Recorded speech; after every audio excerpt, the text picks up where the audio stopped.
Assalamu alaikum wa rahmatullah wa barakatuh.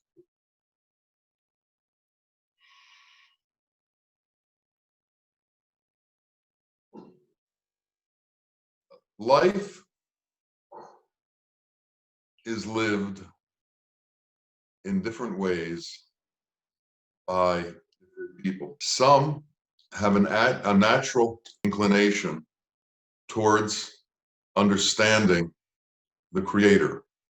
Some have an affinity to be drawn into illusion.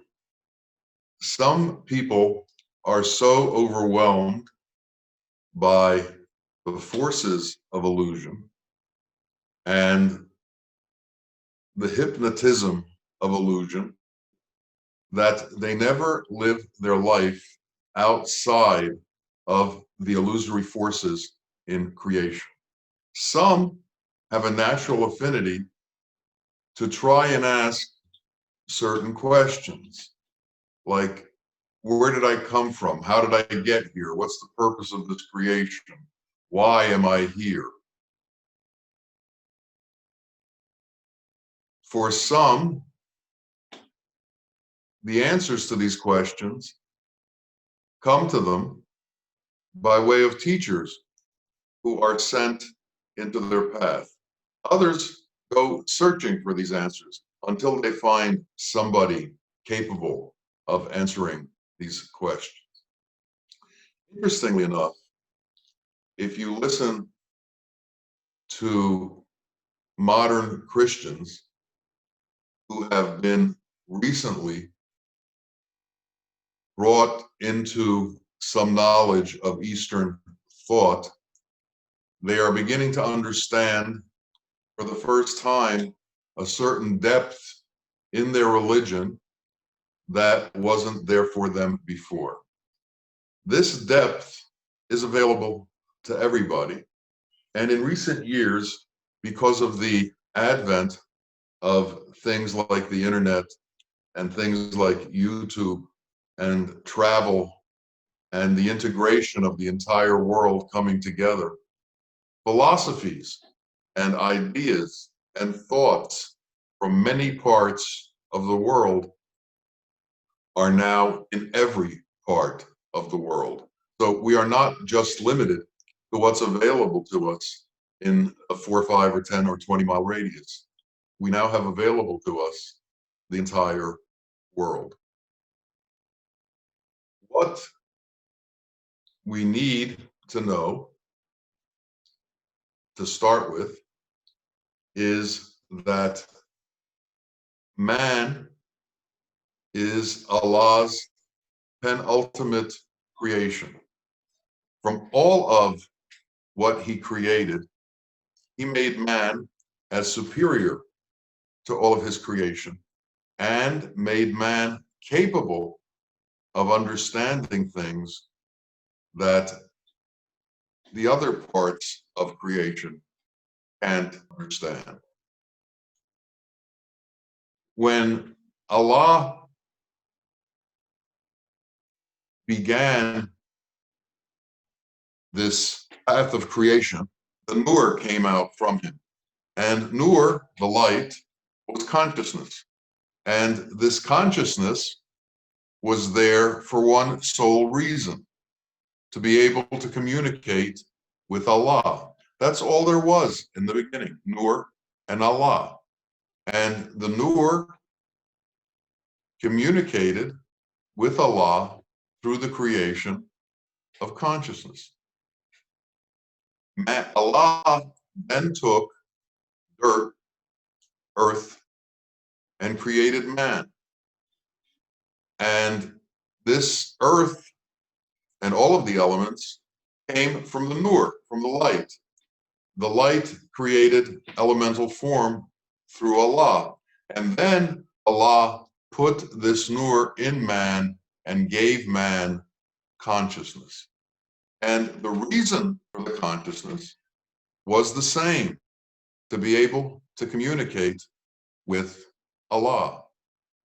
But man lost touch with the reason for his consciousness. In creation, there were so many things that man could become involved with that he became involved with those as opposed to becoming involved with Allah. Now, we were created to know Allah. We were created to know God. And in each man, there is a qalb, or a heart. And this heart is a sanctuary. It's a temple. It's the Kaaba inside of each of us. And in this sanctuary that is within each of us, Allah has a place to reside. And He is in each of our hearts. And in addition to Allah being in each of our hearts, the prophets are in each of our hearts. And the friends of God are in each of our hearts. So we have this sacred space that exists within us, wherein all of the holy beings in existence exist with us, and Allah exists with us.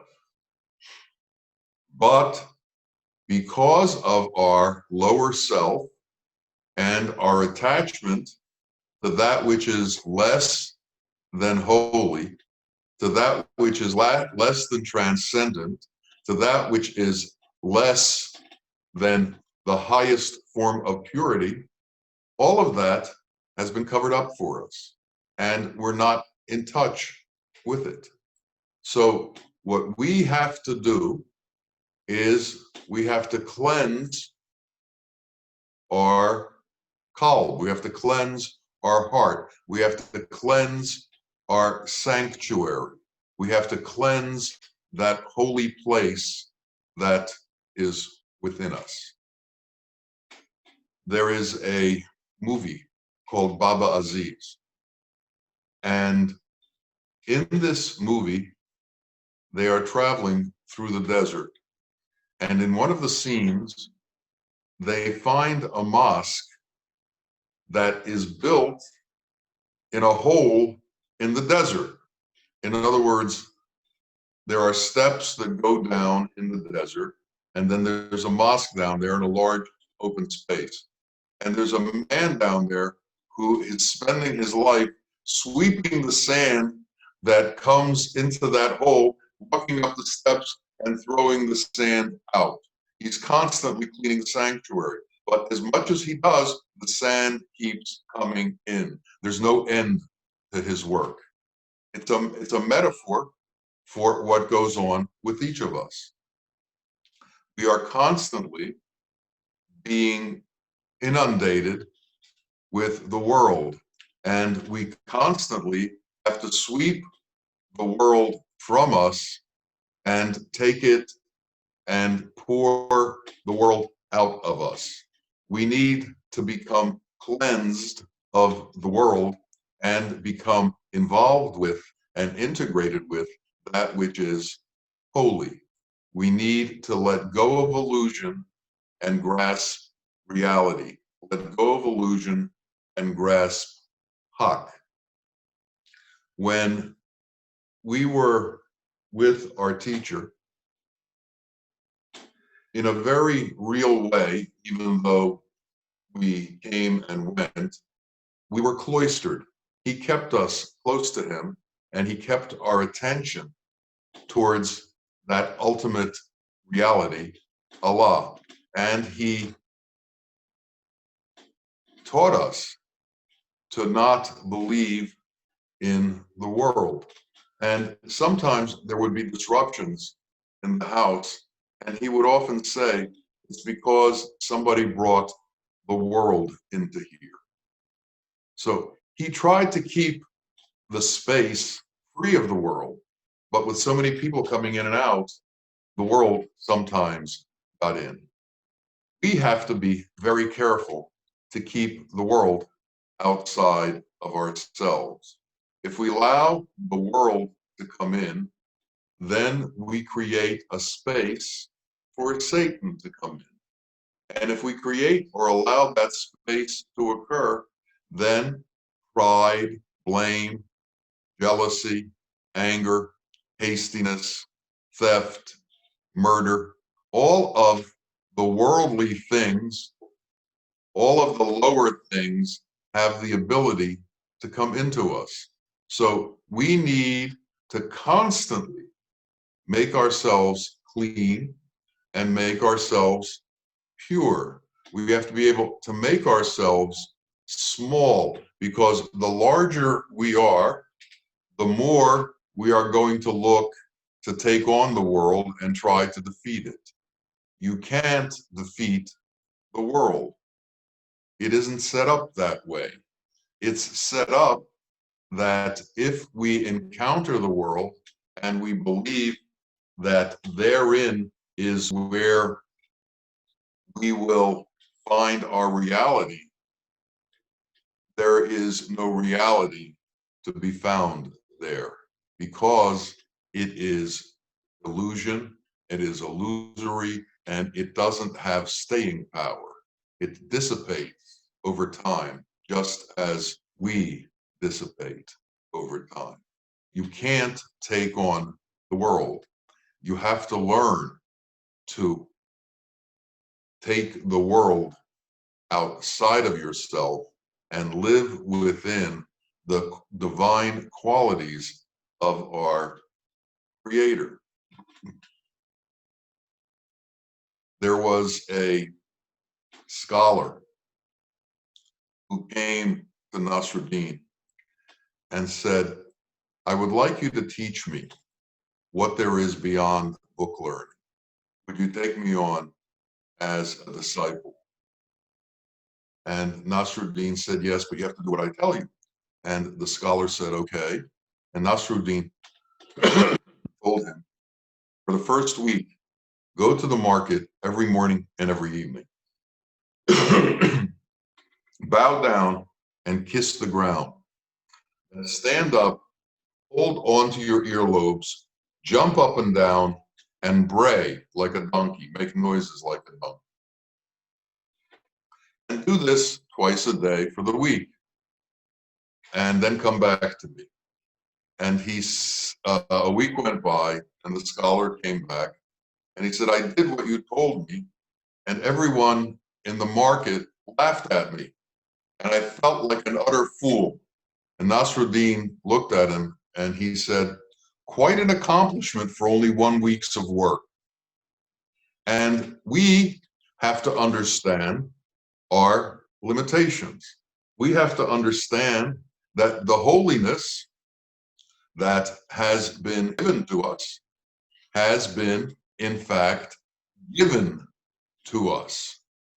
All that we encounter has been given to us. All that we see has been created for us. All that we feel, hear, see, touch, smell has been put there for us. Allah has provided us with all that we need for our existence. Yet man thinks that somehow he has provided for himself. It's like the bear who is standing in the water pulling the salmon out that come by him. The bear is thinking he somehow created the situation where he got the salmon. Well, it was there, and he put himself in a place to take advantage of it. And it's like that. Allah has created all these flows for us, all of these scenarios for us, all of these things for us. Yet man thinks that somehow he did it himself. We have a very large sense of our own importance, and we need to be able to understand our place in things. Allah created us because he wanted to be known. That is the reason that we're here. So why is it that, as opposed to following that imperative, we spend our time trying to collect various portions of the creation, trying to intermingle with various portions of the creation, trying to live our life as if that which is created and our involvement with that which is created and our pleasure from that which is created is the purpose of our life. The fact that we as a group have discovered that there is more to existence than our sensory pleasures and more to existence than our involvement with creation is a grace that came from Allah that opened up our eyes and our heart to the truth. And we begin to realize that that truth of the knowledge of God is greater, more important, more satisfying than anything than we can find in the illusory world. And we have to bring ourselves to that point of holiness that we understand that. What is being holy? Well, it's being free of everything that isn't holy. It's being free of everything that isn't godlike. God is the holiest of that which is holy.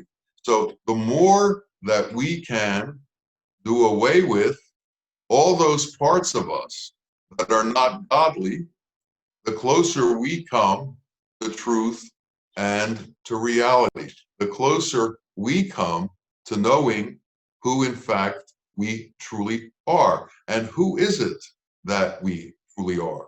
Well, Allah made us in his image, and his image, since he is without form, are his qualities, his names, and his attributes. So as we integrate those qualities, those names, those attributes into ourselves, the closer we come to why we were created, and the closer we come to fulfilling what man is supposed to be. Now, there is man and there is true man, man and insan kamil, or insan and insan kamil. Man is like an animal. He runs through illusion, and his life is involved in participating in illusory things, in grasping illusory things, in holding on to illusory things, in making illusory things his life. True man is on the path to understand the difference between illusion and reality. True man is on the path of cleansing his heart so there is not an atom of impurity within it. So it is a true domicile for Allah and all of the holy beings, so that it becomes a place of purity within man that can't be destroyed, that can't be touched. This comes from the light, and there is no destruction capable of coming to that place. We have to work on that process of purification. And that process of purification comes about through doing things that cleanse us. We need to pray. We need to be kind. We need to be loving. We need to be patient. We need to be peaceful. We need to understand the smallness of man and the greatness of God. We have to become small, or as Bawa would say, we have to become ants. And a big part of the teaching in becoming is the teaching of becoming small, how to become small. A wealthy physician who was a great healer and very good at her craft had a son, and she decided to send him to a sheikh to study. And the sheikh, when the boy came, assigned him to cleaning the toilets, the latrines. And when he was talking to his mother, he told her that this was what he was doing for the sheikh. The mother immediately sent 12 servants to the sheikh's place to clean the latrines. And the sheikh sent the servant back with a note that said, if one of your patients had a sick gallbladder, would you give the medicine to him or would you give the medicine to his servants? And this is what we need to understand. The mother thought that cleaning toilets was somehow beneath her son. She didn't send him there to clean toilets. Well, he wasn't cleaning toilets, he was becoming humble. And becoming humble is one of the things that we have to do. I saw a sign once that was a joke. It was a course for remedial humility. And remedial humility is a course that many, many, many people in this world have to take. But becoming small is part of the path of opening up ourselves to reality. As long as we are big, it can't be done. Jesus said that for a rich man to go to heaven is as difficult as for a camel to fit through the eye of a needle. The point being that to fit through the eye of a needle, you have to be very small. In order to make it towards our Creator, we have to become very small. This is the path towards holiness, the path of becoming small. And if we can't take on the path of becoming small, we can't take on the path of truth. You dervishes, true believers, are the kindest, gentlest of people. Sheikhs are the kindest and gentlest of people. The most lacking in pride, the most lacking in all of the things that make normal people think they're important in this world. And when I say normal people, I mean people who are insan but haven't yet taken on the path towards insan kamil. One of the miraculous things that happened when we were with Bawa is that there was a constant stream of transcendent ideas that were put towards us, a constant stream of words describing the transcendent, a constant stream of words that told us the difference between the illusory world and reality. Now, one of the things that we should do is put ourselves in contact with transcendent thought on a steady basis. And this is done through listening to transcendent thought, reading transcendent thought, praying in a transcendent way. In other words, not for personal gain, but for personal insight towards Allah. We need to constantly understand the difference between our higher self and our lower self. And we need to pay attention to our higher self. We need to give our attention to becoming closer to truth and less involved with the world. In some countries, India comes to mind. When people get older and they are finished with their householder duties, they begin to take the path towards God. They give up their worldly possessions and become wandering adherents to truth. We were taught that this path has to go on our entire life. We shouldn't wait to begin this path. We should be involved in it at all times. Bawa would say to us, make believe that you believe in the world, but only believe in God. He also told us that there is within us the ability to be constantly in a state of prayer. And the way we do that is through the repetition of La ilaha illallah, the constant repetition of La ilaha illallah.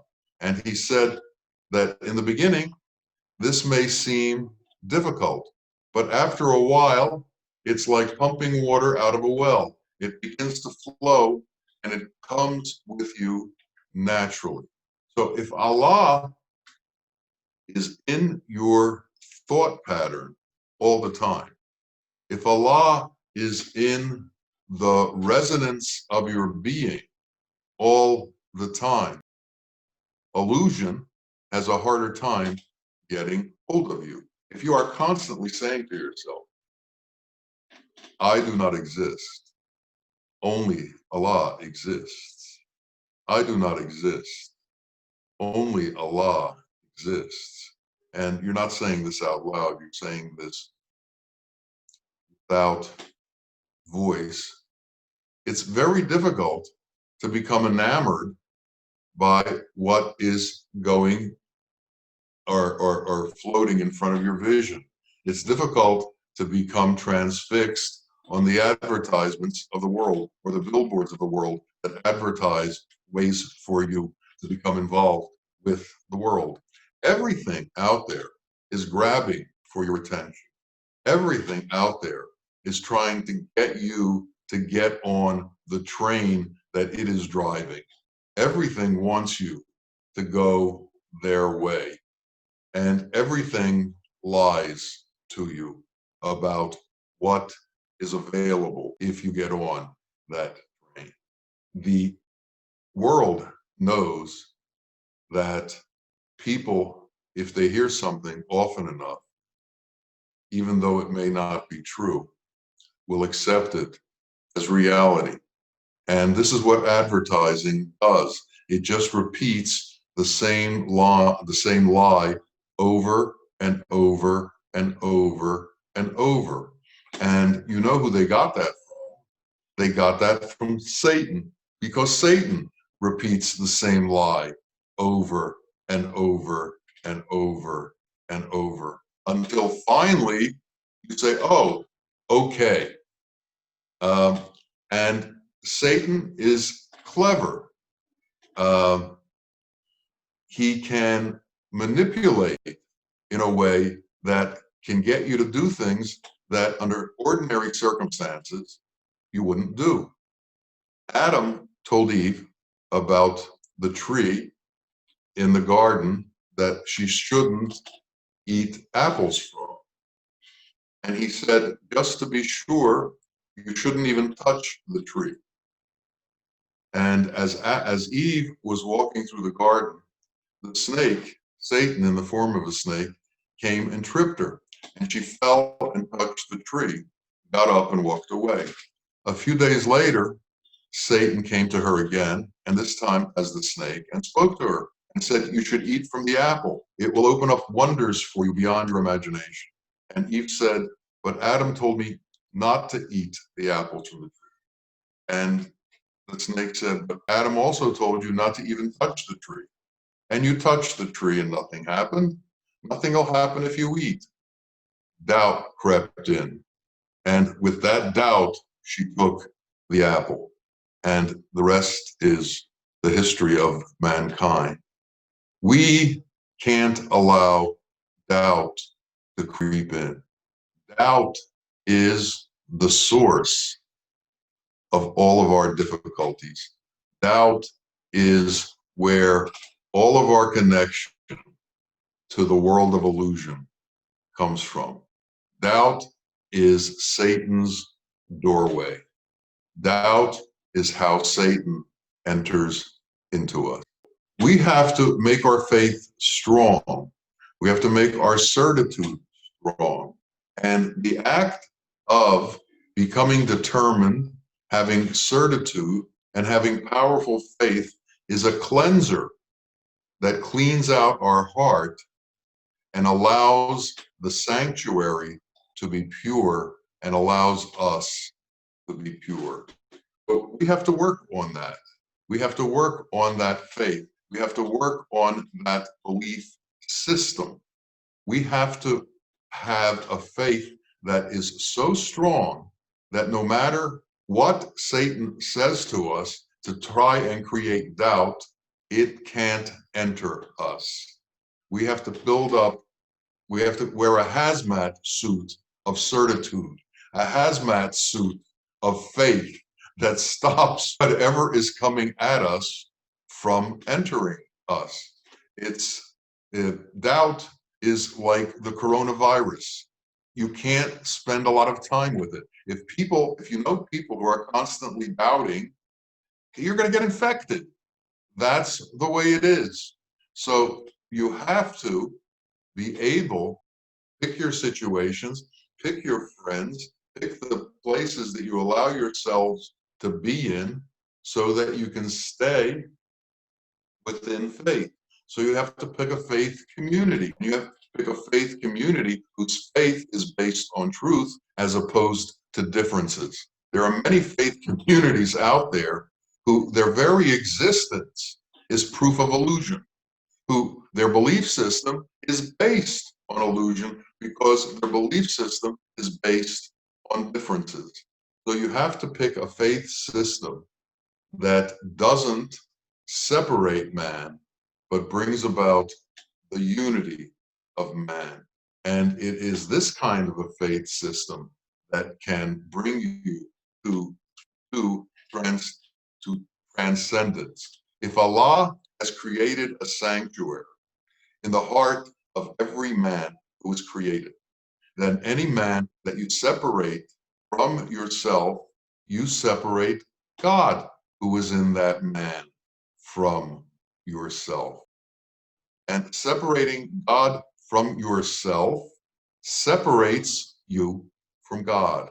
There is a unity to existence that we have to enter into. There is a unity to all lives that we have to understand, and we have to be able to love all lives. If we can't love all lives, then we're not acting as Allah acts. Allah loves each of his creations. Allah loves each of his children. And Allah has the patience to wait for them to come around to loving him and gives them until the last breath to show that love for him. But man, on the other hand, judges, makes assumptions not to do that. If we can't accept, at least don't be involved. Don't create negative space. Don't create negative situations. Stay in the positive realm and stay within positive situations. It's this positivity that will help faith grow. It's positivity that will allow Allah's qualities to enter into you. Doubt is the world of negativity. The opposite of doubt is to believe and to be positive. So we have to take that path.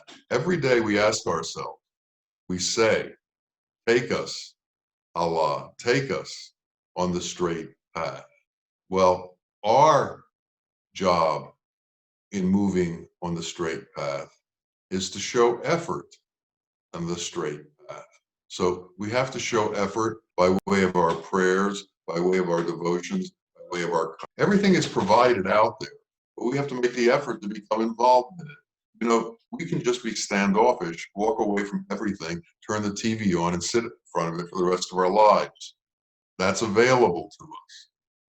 But if we want to know the truth, if we want to know reality, we have to be able to go inside of ourselves and find the place where that reality exists. And that reality exists within every one of us. It takes a consciousness that wants to look for it. It takes a consciousness that wants to find it. And it takes a consciousness that has the faith that it will be shown. We can't give up that faith. No matter what state we are in, we have to believe that in time, God's time, we will be shown everything that we need to know. We will be given everything that we need. We will be brought to all of the transcendent places, all of the appropriate ports we will enter, and we can leave those ports and cross the ocean of illusion and come home to Allah. That is the trajectory that our life should be on. That is the path that we should be putting ourselves on. And we should be praying to God to make that path easy for us and to take us in this way. Ya Allah, show us the truth.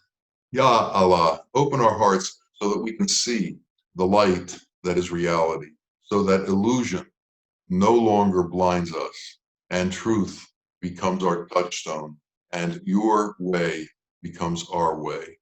Surrender to you alone. We give our heart to you alone.